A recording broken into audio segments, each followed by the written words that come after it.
Hi everybody. Today I'm going to read a few verses from Proverbs chapter 6 verse 12 to 15, and here the Bible talks about what a worthless person looks like. Okay? Hear this. A worthless person, a wicked man, walks with a perverse mouth. He winks with his eyes, he shuffles with his feet, and he points with his fingers. Perversity is in his heart. He devises evil continually and he sows discord. Therefore, his calamity shall come suddenly, and suddenly he shall be broken without remedy. So, when I read these verses, the first picture that came to my mind was the boss of the gangsters, like a drug lord or something like that. Like someone who winks with his eyes and he shuffles with his feet and he points with his fingers, and there's perversity in his heart all the time. Like if you've seen these criminal movies which show, which portray criminal activity and all, there they show how these gangsters dawn, how they are always roaming with guns and bodyguards and men with guns in their hand. Just they're just waiting for the boss to just point his finger, and his gangsters are all on the move to kill whoever they've planned to kill. And then they have all these poolside parties and all, surrounded with half naked women, and this kind of thug life. And they are constantly, these men, these gang leaders, they are constantly devising ways of how to make illegal money, or how to fool the cops and how to fool the government and get their work done. And it says here that perversity is in his heart and he devises evil continuously. He sows discord. So this person is always sowing discord and disunity, and he's constantly planning evil. And this is not just men, but I've also seen in all forms of all levels of society, there will be someone who will always try to dominate and try to do something which is wrong.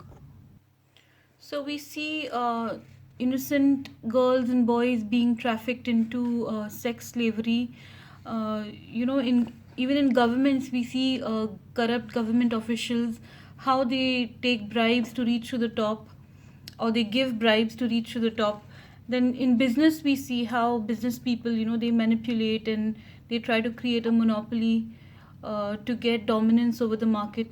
So in every levels of society, we see in media how corrupt influencers and reporters are sowing discord and disagreement to create so much of confusion among the people. Even in our own workplace, we might find somebody who's trying to dominate by making others do their work, and get all the credit. Or in schools or in colleges, we see some students trying to put down others, or try to boss around others. So in at every level of society, somewhere we see this kind of corruption and wickedness taking place. So it's there, it's prevalent everywhere.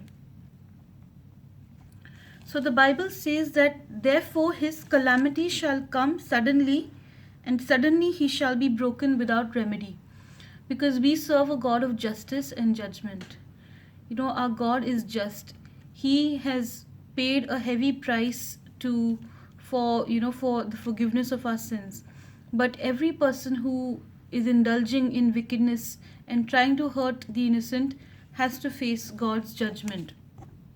So this is how the Bible describes this people who indulge in wickedness, corruption, and cheating, and dishonesty, and pride.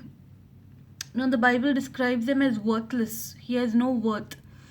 But we as God's children, we have the responsibility of shining in these dark places. And because see, God does not hate the sinner, he hates sin. So God has a way of reaching out.